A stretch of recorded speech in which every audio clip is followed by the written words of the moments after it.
Hey everybody, and thanks for joining us today for another session of Around the Mic with the staff here at Altona. We are today taking on the topic of the balance of, there's two sides to church life, and in traditional church, I've spent the last 20 years sometimes feeling like I'm dragging a rock uphill getting church to move, and I even use the phrase moving at the speed of church.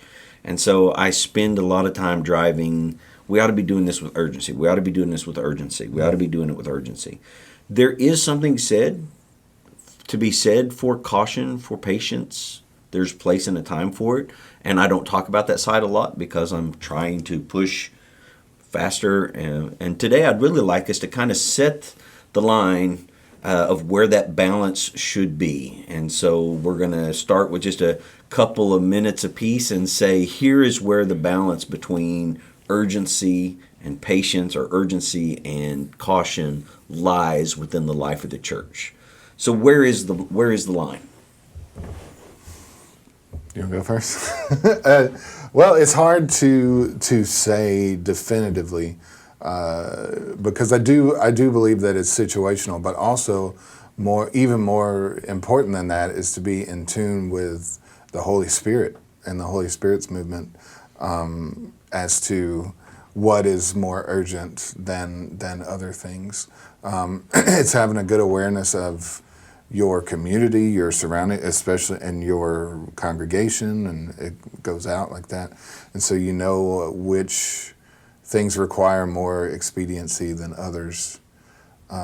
So I know that's not a vague answer. Which is your natural tendency, to be the one pushing urgency or the one offering words of caution?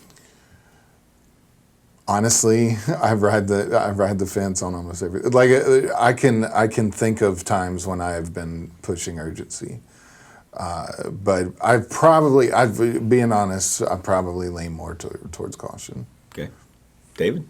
As far as urgency versus caution in my world, I think that I would be leaning much more towards the urgency side. I sometimes don't want to stop and think about things before I do them. And that is where I would land in the where's the balance. If we're so urgent that we don't stop to check before we do anything, then we're probably making a mistake. Or even if we're not making a mistake, we're much more likely to make a mistake. For instance, I think that you could even relate that to prayer. Have I stopped to pray about this, or did I just decide that I'm going to do it? I think that's a great degree of caution to say, I'm going to stop and I'm going to pray about this and seek the Lord's will, like Evan talked about, seeking His will. And a lot of times, myself included, but I think believers in general just go, that's a great idea. Let's just do that. And there's no prayer, there's no discussion, no discernment sought. We just say, let's just go. Now, that's not necessarily the church as a whole, but I think maybe in Christians' lives we might see that. The church, I think generally as a practice, the church moves a little slower than that because we want to stop and talk about everything. It just is what it is. We'll wait until next business meeting, and then we'll form a committee, and they'll report back to the next business meeting. And so we've automatically put a 2-month cycle into any decision. And you talked about that at the SBC, where they made task force after task force. They were like, well, we've got an issue here. Let's make a task force to look at it. And I laughed about it because I showed Evan on the phone that after the SBC meeting was over, the new president is there now, and they have formed another task force. They formed another one after that to look into something else. So I mean, it's like we want to let's talk and talk and talk. Well, sometimes that's fine. We do need to discuss that, but at the same time, we can't let the planning stop the work. Well. So I'm going to land on this side. I like the way that Evan approached that, in that you really got to be sensitive to the situation. But for me, what I have done is I think we're looking more at the time or the season that we're in. And in the life of the church, you look around, are more churches dying because of an excessive use of caution, or are more churches dying because of an excessive use of urgency? And honestly, the only churches we see prospering in Southern Baptist life are the churches that are all about the urgency of the gospel. The churches that are about the caution and let's do things carefully and let's have committees that handle everything, those are the churches that are dying. Now, that's a very simplistic look at it. I mean, there's a lot more factors than whether they're urgent or, I mean, there's a ton of factors going into that.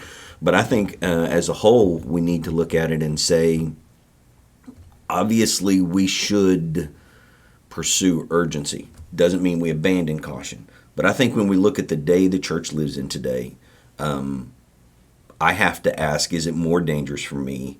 You know, I go back to your EMT days when you pull up on a wreck and the first rule is don't move anybody. But if there's a guy laying upside down in a car and there's smoke coming out of the top of it, you move him. You know, you go, what is the most pressing issue before me? Is the safety of he might have a back injury, so I shouldn't move him and I should use caution more important than he's probably going to blow up and die in that car, and it's not going to matter if his spine's injured or not. And I think we look around as churches today and we go, we're probably going to make some more mistakes if we become more urgent in their approach to the gospel. But is it worth dying to not make those mistakes? And I think churches need to look around and really consider that. So what I want to do is kind of break our next part of our discussion into two parts, and in the long run we can take it online to our viewers that way. And the first thing I want us to discuss is, so what are the ups and downsides of urgency, of let's as a church say we're going to be that church that we come to the cliff, we just jump. We're going to be that church that if we see a need, we just dive in with both feet. We're going to with reckless abandon. And I don't think any church should be that. I'm not going to do that. But what do you think? What are the